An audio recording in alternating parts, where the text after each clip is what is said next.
Today we are going to start with the third unit, which is on bivariate frequency distribution, जो आपको अपनी screen पे दिख रहा है. This is unit 3 of your course, and the topics that are included in this unit are correlation and regression and rank correlation. So we will now be talking about bivariate frequency distribution. And as the title itself suggests, when we talk about bivariate frequency distribution, we are basically talking about two variables. So bivariate को अगर आप दो parts में break करो, then bi means two and variate means variable. So we are talking about frequency distribution of two variables now.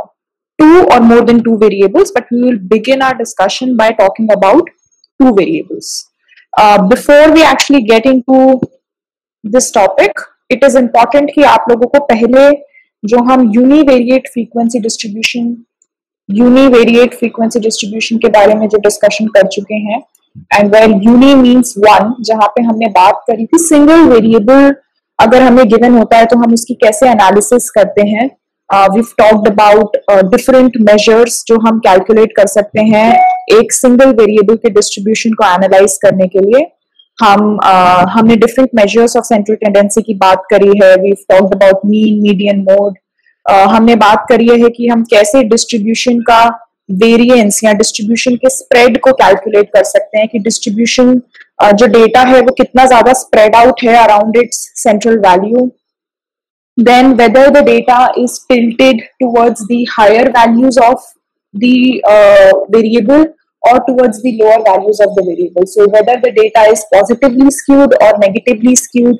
हमने इन सारी चीजों के बारे में डिस्कशन करा है. We've talked about different measures of dispersion, different measures of skewness. What is the relationship between these three measures of central tendency, which is mean, median, mode? इनके आपस में क्या relationship होता है और skewness की वजह से वो relationship कैसे disturb होता है. We've talked about all these things in the previous unit जहाँ पे हम single variable के बारे में discussion कर रहे थे. तो अब हमारा जो discussion है वो single variable से two variables पे move करेगा, जहाँ पे हम एक साथ दो variables के frequency distribution को study करेंगे और क्या किस तरीके से हम दो वेरिएबल्स को साथ में एनालाइज कर सकते हैं, क्या तरीके हम वो इस यूनिट में पढ़ेंगे. And the major part of this unit covers correlation and regression. I am sure आपने अगर कभी कोई रिसर्च पेपर पढ़ा होगा या कभी स्टैटिस्टिक्स पढ़ी होगी तो रिग्रेशन एक बहुत ही कॉमन सा टर्म है जो आपने सुना होगा. हम इस यूनिट में इस टर्म के ऊपर प्रॉपर क्लैरिटी लेंगे कि इसका क्या मतलब होता है और हम किस तरीके से दो वेरिएबल्स पे रिग्रेशन फिट कर सकते हैं वो हम इसमें समझेंगे. Alright, so today is going to be an introductory class because this is a very new concept to all of you. So this is going to be an introductory class कि हम जब दो वेरिएबल्स के बारे में बात करते हैं तो क्या-क्या concerns हो सकते हैं. So first is to understand that when we are talking about two variables or more than two variables, then there is some kind of relationship that might exist between these variables. So for example, suppose हमने अभी तक last time जो हम last unit में example पढ़ रहे थे, आपको याद होगा कि हम कौन से data के बारे में बात कर रहे थे. We were talking about the rent data of some 200 houses. हमने जो भी न्यूमेरिकल्स करे थे वो इस डेटा पे बेस्ड था. हमने 200 हाउसेस के रेंट वैल्यू, कितना रेंट है इन घर का, हमने उस डेटा के बारे में सारी टॉपिक्स को पढ़ा था, देखा था कि उसको कैसे फ्रीक्वेंसी डिस्ट्रीब्यूशन की फॉर्म में लिख सकते हैं. फिर हमने उस रेंट का मीन निकाला था, मीडियन निकाला था, मोड निकाला था. लेकिन लास्ट यूनिट तक हम सिर्फ रेंट की बात कर रहे थे ना. Rent was the one variable. Now, suppose that there is another variable जो आपने अपने डेटा में कैप्चर करा है, which is say age of the houses. Age of the houses का मतलब है कि घर कितना पुराना है. तो suppose वो घर कौन से साल में बना था, उस ईयर से लेके आज तक के ईयर को जब आप सब्ट्रैक्ट करोगे तो आपको पता लगेगा कि उस घर की एज क्या है.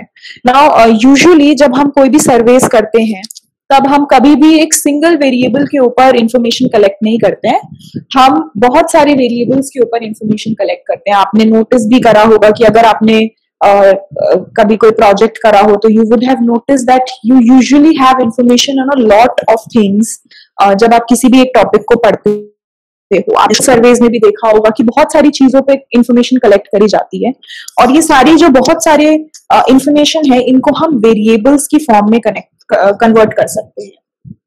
Now the reason why we collect information on so many different aspects is to sort of understand some kind of relationship between these different information.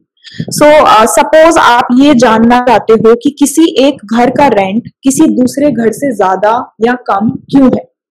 अगर आप इसके ऊपर स्टडी करना चाहते हो कि किसी एक घर का रेंट किन किन फैक्टर्स के बेसिस पे डिसाइड होता है, तो आप डेफिनेटली बहुत सारी और चीजें समझना चाहोगे इन डिफरेंट घर के बारे में। जो 200 घर का डेटा हमने लास्ट चैप्टर में डिस्कस करा था, उसके बारे में हम डिफरेंट चीजें पढ़ना चाहेंगे। सो सपोज एक फैक्टर जो हम कंसिडर कर रहे हैं वो है कि ये घर कितने पुराने हैं। डेफिनेटली बिना डेटा पे देखे भी हम ये मान सकते हैं कि जितना घर पुराना होगा उतना कम उसका रेंट वैल्यू होगा। ऐसा हम अज्यूम करके चल सकते हैं, but we are not sure कि हमारे डेटा सेट में क्या रिजल्ट निकल कर आ रहा है। दूसरा और क्या फैक्टर्स हो सकते हैं जिससे डिसाइड हो कि आपके घर की रेंट वैल्यू कितनी है। हो सकता है कि location of your house decides कि घर का रेंट कितना होगा। सो घर की location could be a factor. और क्या सोच सकते हो, आप सोच सकते हो कि आपके घर से मार्केट कितना दूर है, इससे डिसाइड हो कि घर का रेंट कितना है, distance to market.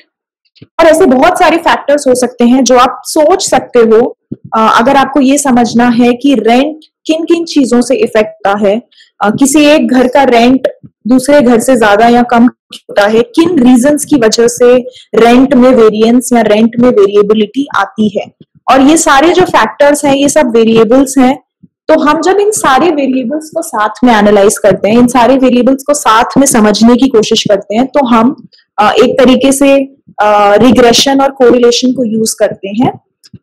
But exactly ये क्या चीजें होती हैं, ये किस तरीके का रिलेशनशिप बताते हैं, वो हम इस स्लाइड में समझेंगे। सो बेसिकली अभी तक ये क्लियर होना चाहिए कि the purpose why you pick up different variables is to understand the linkage between these variables, is to understand कि एक वेरिएबल के चेंज की वजह से दूसरे वेरिएबल में क्या फर्क आता है। Now, there are two kinds of relationships between variables. First is called as an exact relationship.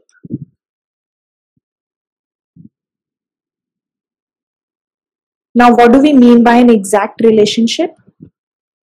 Exact relationship है, suppose there is some equation such as this, which is v is equal to h raised to the power 3, जहां पे v represent कर रहा है volume of a cube and h is its dimension, h represents the height। और हम बोल रहे हैं कि height जो h से डिनोट हो रहा है और volume जो v से डिनोट हो रहा है, ये दोनों आपस में इस इक्वेशन के थ्रू रिलेटेड है। सो v is equal to h cube। इस तरीके के रिलेशनशिप को हम बोलते हैं एग्जैक्ट रिलेशनशिप। इसको एग्जैक्ट रिलेशनशिप क्यों बोल रहे हैं? क्योंकि जब आप कोई भी h की वैल्यू यहाँ पे सब्सटीट्यूट करोगे, h रिप्रेजेंट करता है हाइट। सो सपोज आपके पास कोई क्यूब है जिसका हाइट है 4। Now when you substitute h is equal to 4 in this equation, you will get v is equal to 64, which is the exact volume of the cube जिसका height है 4 units. But जब हम social science की बात करते हैं तब it is hardly possible कि आप कोई भी एक एग्जैक्ट रिलेशनशिप निकाल पाओ। एग्जैक्ट रिलेशनशिप का मतलब है कि इसमें कोई भी एरर नहीं है। ये आपको एग्जैक्ट फिगर दे रहा है कि सपोज आपके पास कोई क्यूब है 4 सेंटीमीटर की, तो उसका वॉल्यूम होगा 45 सेंटीमीटर क्यूब। अगर आपके पास कोई क्यूब है 5 सेंटीमीटर्स की, तो उसकी वॉल्यूम होगी 125 centimetres cube. So this is telling you the exact value of the volume for a certain cube जिसका height आपको already पता है। लेकिन सपोज करो कि मेरा यही क्वेश्चन है कि मैं एक हाउस का रेंट डिटरमिन करना चाहती हूँ और suppose rent is unknown to me. So जो यहाँ पे हम v लिख रहे हैं, सपोज v की जगह पे हम रेंट कैलकुलेट कर रहे हैं and I want to understand कि किसी भी हाउस का रेंट किन किन फैक्टर्स की वजह से डिटरमिन किया जाता है। तो मैंने जैसे यहाँ पे 3-4 फैक्टर्स लिखे, घर कितना बड़ा है, घर की लोकेशन कहाँ पर है, घर से मार्केट कितना दूर है, घर में क्या क्या फैसिलिटीज अवेलेबल हैं, घर में कितने रूम्स हैं, कितनी बालकनी है, कितने वॉशरूम्स हैं, डिफरेंट फैक्टर्स, डिफरेंट वेरिएबल्स जो आप सोच सकते हो। नाउ सपोज आपने कोई रिलेशनशिप बनाने की कोशिश करी in form of an equation. So say you have an equation rent is equal to, मैं एक रैंडम इक्वेशन लिख रही हूं, जरूरी नहीं है कि यही इक्वेशन होल्ड ट्रू करेगी। Rent is equal to age plus distance to market plus number of rooms and so on। ठीक है, सपोज मैंने कोई ऐसी इक्वेशन बनाई, लेकिन it is very very difficult कि जब आप कोई ऐसा क्वेश्चन पिक कर रहे हो सोशल साइंस में, तो इट इज डिफिकल्ट कि आप कोई ऐसी इक्वेशन बना पाओ जिसमें जब आप ये सारे फैक्टर्स की वैल्यू सब्स्टिट्यूट करो, आपने एज की वैल्यू फिट करी, आपने डिस्टेंस की वैल्यू फिट करी, आपने नंबर ऑफ रूम्स की वैल्यू फिट करी, तो इट इज वेरी डिफिकल्ट कि आपको एग्जैक्टली इन सारी चीजों को कैलकुलेट करके आपको एग्जैक्टली रेंट के इक्वल वैल्यू मिलेगी, ये बहुत मुश्किल है। There will always be some error, जिसको हम यहाँ पे ई से डिनोट कर रहे हैं। There will always be some error जो इसकी वैल्यू को बैलेंस करेगा, जो लेफ्ट हैंड साइड और राइट हैंड साइड को बैलेंस करेगा। तो ऐसे जो रिलेशनशिप्स होते हैं जहां पे हम एग्जैक्ट प्रिडिक्शन नहीं कर सकते, बट डेफिनेटली हम एक एवरेज प्रिडिक्शन कर सकते हैं। What do we mean by average prediction, वो मैं अभी एक्सप्लेन करूंगी, बट यहाँ पे हम ये देख रहे हैं कि आप कितने भी फैक्टर्स यहाँ पे इंक्लूड कर दो, इट इज वेरी डिफिकल्ट कि आप एग्जैक्ट वैल्यू निकाल पाओ रेंट की based on these different variable values. So there will always be some error that will exist. These kind of relationships are called as stochastic relationships. These are not exact relationships, these are stochastic relationships. Now stochastic relationships का क्या मतलब है कि although आप किसी एक single house की value को एग्जैक्टली डिटरमिन नहीं कर सकते फ्रॉम दिस गिवन इक्वेशन, लेकिन आप on an average rent on an average कैसे इफेक्ट होता है दीज डिफरेंट वेरिएबल्स से, जो हमने यहाँ पे डिफरेंट इंडिपेंडेंट वेरिएबल्स लिखे हैं। So on an average rent की वैल्यू कैसे इफेक्ट होती है with the changes in these variables, वो हम डिटरमिन कर सकते हैं इस रिलेशनशिप से। So we won't get the exact predictions from these values. Exact value हमें किसी एक पर्टिकुलर हाउस की नहीं पता लगेगी, लेकिन हमें इस इक्वेशन से ये पता लग सकता है कि जो ये वेरिएबल है जिसको हम डिपेंडेंट वेरिएबल बोलते हैं, and we will just understand what do we mean by dependent variable. Sorry, just ignore this. So जो लेफ्ट हैंड साइड पे वेरिएबल है इसको हम बोलते हैं dependent variable, and we'll understand कि इसका क्या मतलब होता है। हम स्टोकेस्टिक रिलेशनशिप में इस डिपेंडेंट वेरिएबल की ऑन एन एवरेज वैल्यू कैसे इफेक्ट हो रही है विद डिफरेंट फैक्टर्स, जो हमने फैक्टर्स यहाँ पे लिखे, age, distance to market, of rooms, इन सारी चीजों से ऑन एन एवरेज कैसे हाउसेस की वैल्यू इफेक्ट हो रही है, ये हमें एक स्टोकेस्टिक रिलेशनशिप बताती है। ये हमें एग्जैक्ट वैल्यू नहीं बताएगी, there will be some error, but on an average कैसे ये रिलेशनशिप चेंज हो रहा है ये हमें स्टोकेस्टिक रिलेशनशिप बताती है। तो इस तरीके की इक्वेशन जो अभी हमने थोड़ी देर पहले लिखी थी, इस तरीके की इक्वेशन अगर हम किसी डेटा सेट पे फिट कर पाए तो उसको हम बोलते हैं रिग्रेशन इक्वेशन। वो कैसे फिट करी जाती है डेटा पे, कैसे आप उस इक्वेशन को निकाल सकते हो, ये सारे हमारे सब्सिक्वेंट लेक्चर्स के टॉपिक हैं। लेकिन जिस तरीके की इक्वेशन अभी हमने लिखी थी, these kind of equations are called as regression equations, जिसमें आप average value of the dependent variable का रिलेशनशिप बिल्ड करते हो with the independent variables. Now, what do we mean by dependent and independent variables? Dependent variable वो होता है जिसकी value आप कैलकुलेट करना चाहते हो और जिसकी वैल्यू अननोन है। सो सपोज हमारे क्वेश्चन में हम जानना चाहते हैं कि रेंट वैल्यूज कैसे डिफर करती हैं with the changes in different factors, तो वो हमारे लिए डिपेंडेंट वेरिएबल, जिस वेरिएबल की वैल्यू को हम स्टडी करना चाहते हैं वो हमारे लिए डिपेंडेंट वेरिएबल होता है।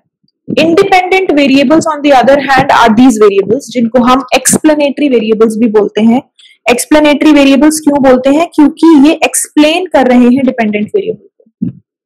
तो एज के चेंज की वजह से कैसे रेंट चेंज होता है, या डिस्टेंस टू मार्केट की वजह से कैसे रेंट चेंज होता है, तो बेसिकली ये जो वेरिएबल्स हैं यहाँ पे, एज, डिस्टेंस एंड रूम्स, ये बेसिकली एक्सप्लेन कर रहे हैं कि कैसे इनके चेंज की वजह से रेंट की वैल्यू चेंज हो रही है। इन वेरिएबल्स को हम बोलते हैं इंडिपेंडेंट वेरिएबल्स, और यहां पे रेंट को हम बोलेंगे dependent variable.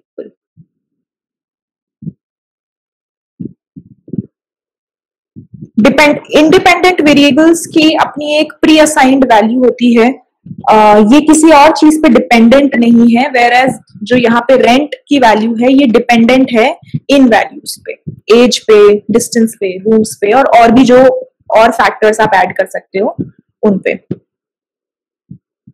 Now if in a regression equation you have two variables, so suppose you have a regression equation जिसमें suppose you have a regression equation जिसमें आपके पास दो वेरिएबल हो, एक dependent variable which is rent और एक independent variable suppose age, then आप इसको बोलते हो टू वेरिएबल और simple regression. You will call it two variable और simple regression.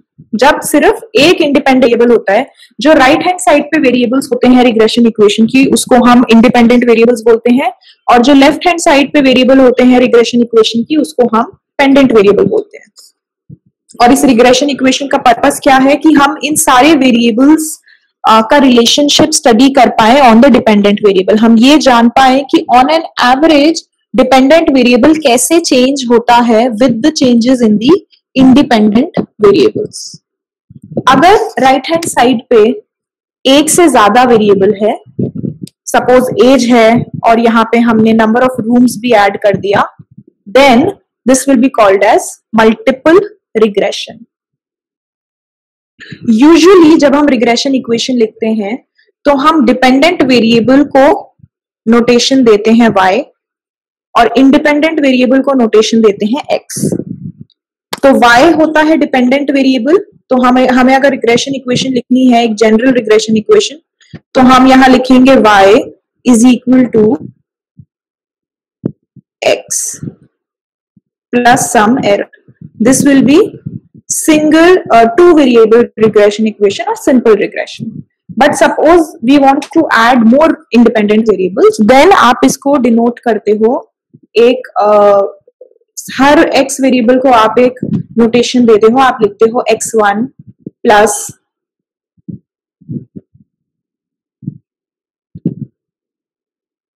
you can write x1 plus x2 plus x3, depending on कितने independent variables आपके पास हैं, आप वो यहाँ पे लिखते हो, plus error. These kind of regression equations will be called as multiple regression equation. Right? Now,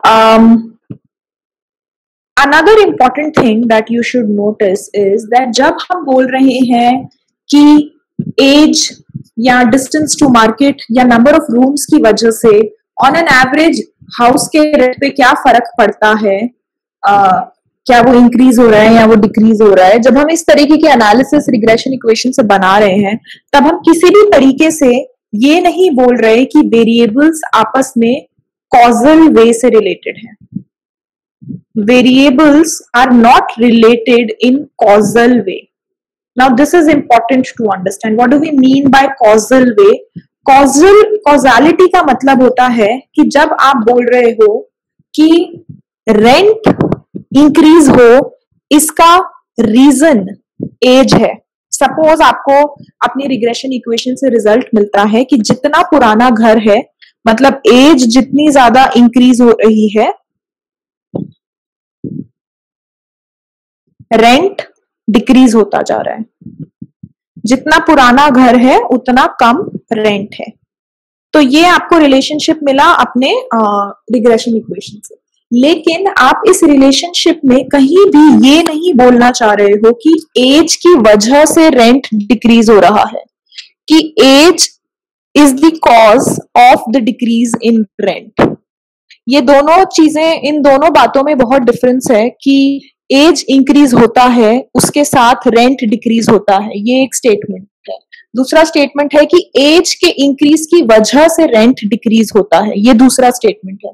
इन दोनों ही स्टेटमेंट में बहुत डिफरेंस है और ये समझना बहुत जरूरी है कि जब भी हम रिग्रेशन इक्वेशन बनाते हैं तो हम दूसरी वाली स्टेटमेंट नहीं मीन करते, हम सिर्फ पहली वाली स्टेटमेंट मीन करते हैं। हम सिर्फ ये बोल रहे हैं कि एज और रेंट दो वेरिएबल हैं और उनमें एक नेगेटिव रिलेशनशिप है, उनमें एक इनवर्स रिलेशनशिप है, विच इज कि एज के इंक्रीज के साथ रेंट डिक्रीज होता है। लेकिन हम कहीं भी रिग्रेशन इक्वेशन में ये नहीं साबित करना चाह रहे या ये नहीं बोलना चाह रहे कि एज की वजह से रेंट डिक्रीज होता है। इन दोनों बातों को समझना इंपॉर्टेंट है कि हम, और इसी को हम कॉजालिटी बोलते हैं। कॉजालिटी में एक टर्म आ रहा है कॉज। कॉज का मतलब होता है कि इसकी वजह से कोई चीज हो रही है, राइट? तो हम जब एज और रेंट का रिलेशनशिप बना रहे हैं रिग्रेशन इक्वेशन से, तब हम एज और रेंट के बीच में कॉजालिटी नहीं फिट कर रहे हैं। हम ये नहीं बोल रहे हैं कि एज की वजह से रेंट डिक्रीज होता है। हम सिर्फ ये बोल रहे हैं कि ऐसा हमने अपने डेटा में विटनेस करा है कि जब एज इंक्रीज होती है तो रेंट डिक्रीज होता है। But the decrease in rent may not be because of an increase in age. The reason why rent is decreasing may not be because age is increasing. We are just saying कि हमने एक pattern notice करा है, हमने एक trend notice करा है कि जब एज इंक्रीज होती है तो रेंट डिक्रीज होता है। So this is very important to understand कि हम रिग्रेशन में कहीं पे भी कॉजालिटी को नहीं इम्प्लाई करते हैं। ऑलराइट, सो रिग्रेशन हमें बताता है कि किन्हीं दो वेरिएबल में क्या रिलेशनशिप है, क्या वो वेरिएबल्स पॉजिटिवली रिलेटेड हैं या वो वेरिएबल्स नेगेटिवली रिलेटेड हैं, और ऑन एन एवरेज कैसे एज के इंक्रीज से रेंट का डिक्रीज होता है, ये हमें रिग्रेशन इक्वेशन बताती है। लेकिन कोरिलेशन हमें बताता है कि ये रिलेशनशिप कितना स्ट्रॉन्ग है। तो रिग्रेशन हमें बताती है कि क्या रिलेशनशिप पॉजिटिव है या रिलेशनशिप नेगेटिव है, लेकिन कितना स्ट्रॉन्ग ये रिलेशनशिप है ये हमें बताता है कोरिलेशन। तो सपोज आपके पास एक पुराना घर है, ठीक है, और एक नया घर है। This is an old house and this one is a new house. तो डेफिनेटली इसकी जो एज होगी वो ज्यादा होगी। Let's say this is a 20-year-old house. इस घर को बने हुए 20 साल हो गए हैं और इस घर को बने हुए 2 साल हुए हैं, ठीक है।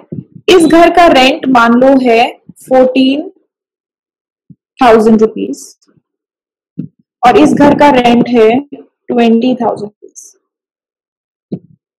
नाउ रिग्रेशन हमें क्या बताएगा? जब हम एज और रेंट के आपस का रिलेशनशिप पढ़ेंगे तो रिग्रेशन हमें बताएगा कि जब एज डिक्रीज हो रही है, मतलब जब 20 से एज 2 पे आ रही है तो रेंट इंक्रीज हो रहा है। रिग्रेशन हमें ये बताएगा। लेकिन जो ये डिफरेंस आ रहा है, डिफरेंस कितना है? 6000। ये 6000 में कितना परसेंटेज चेंज इस बात से एक्सप्लेन हुआ है कि ये घर ये वाला घर पुराना है और ये वाला घर नया है। ये कितना स्ट्रॉन्ग रिलेशनशिप है? स्ट्रॉन्ग रिलेशनशिप का मतलब है कि क्या ये पूरे 6000 रुपए इस वजह से इंक्रीज हुए हैं क्योंकि ये घर नया है या पुराना है? इस 6000 में से कितना परसेंटेज इस बात से एक्सप्लेन हो रहा है कि ये घर नया है और ये घर पुराना है? हो सकता है कि इट इज ओनली 1000 रुपीज। सिर्फ अगर मैं सिर्फ इस बात को कंसिडर करूं कि ये घर पुराना है और ये घर नया है और बाकी सारी चीजें इन दोनों घर में सेम है, चाहे वो कोई भी चीज हो, चाहे वो घर का लोकेशन हो, चाहे वो घर में कितने कितने रूम्स हैं, घर कितना बड़ा है, घर में कितने वॉशरूम्स हैं, घर में कितनी बालकनीज हैं, घर से मार्केट कितना दूर है, ये सारी चीजें दोनों में कांस्टेंट हैं। The only difference between these two houses is that this is an old house and this is a new house. Now because of this particular change कितना डिफरेंस आ रहा है इन दोनों घर के रेंट में? Let's say that is only 1000 rupees. So correlation basically आपको बताता है कि आपका जो एक्सप्लेनेटरी वेरिएबल है वो कितना एक्सटेंट इस रिलेशनशिप को एक्सप्लेन कर रहा है। क्या वो पूरे के पूरे 6000 रुपए एज की वजह से चेंज हो रहे हैं या only some part of this change is because of age? तो अगर ये पूरे के पूरे 6000 एज की वजह से चेंज हो रहे हैं, मतलब आपकी रिग्रेशन इक्वेशन या आपका रिलेशनशिप बहुत स्ट्रांग है। अगर बहुत सारे और फैक्टर्स हैं जो एक्सप्लेन कर रहे हैं कि इन दोनों हाउसेज में इतना डिफरेंस है, then the correlation measure will tell you कि कितना स्ट्रांग रिलेशनशिप है between a particular variable. So age का क्या रिलेशनशिप है रेंट से और कितना स्ट्रांग रिलेशनशिप है, ये हमें रिलेशन बताएगा। हो सकता है कि ये जो 6000 है इसका ब्रेक का ऐसे हो कि 1000 रुपए डिफरेंस इसलिए आ रहा है क्योंकि ये घर पुराना है और ये घर नया है, और 2000 रुपए का डिफरेंस इसलिए आ रहा है क्योंकि इस घर में लेट्स से 4 रूम्स है और इस घर में 2 रूम है। बाकी लेट्स से 2000 रुपए का डिफरेंस इसलिए आ रहा है क्योंकि इस घर से मार्केट पास में है और इस घर से मार्केट दूर है। 1000 रुपए का डिफरेंस इसलिए आ रहा है क्योंकि maybe this is a sun facing house and this is not a sun facing house. So then, if you want to understand that what is the strength of the relationship between age and the rent, then the correlation measure will tell you that.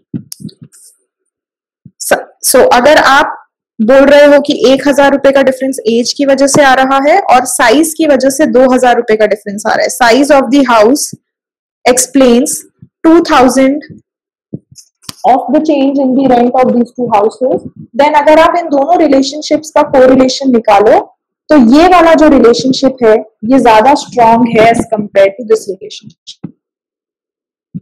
So ये जानना important है कि दो variables में क्या relationship है, whether it is an increasing relationship or whether it is a decreasing relationship, but at the same time it is also important to know कि ये कितना strong है और ये दोनों रिलेशनशिप्स कितने स्ट्रॉन्ग या कितने वीक हैं। तो रिग्रेशन और कोरिलेशन इसीलिए they go hand in hand because one tells you the relationship between variables and the other tells you the strength of this relationship.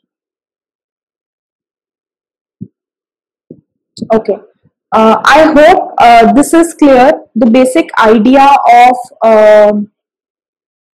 What do we mean by regression. हम regression क्यों पढ़ने में interested होते हैं और regression और correlation में क्या डिफरेंस है। आई होप थोड़ा थोड़ा आइडिया आपको अभी आज की क्लास में क्लियर हुआ है।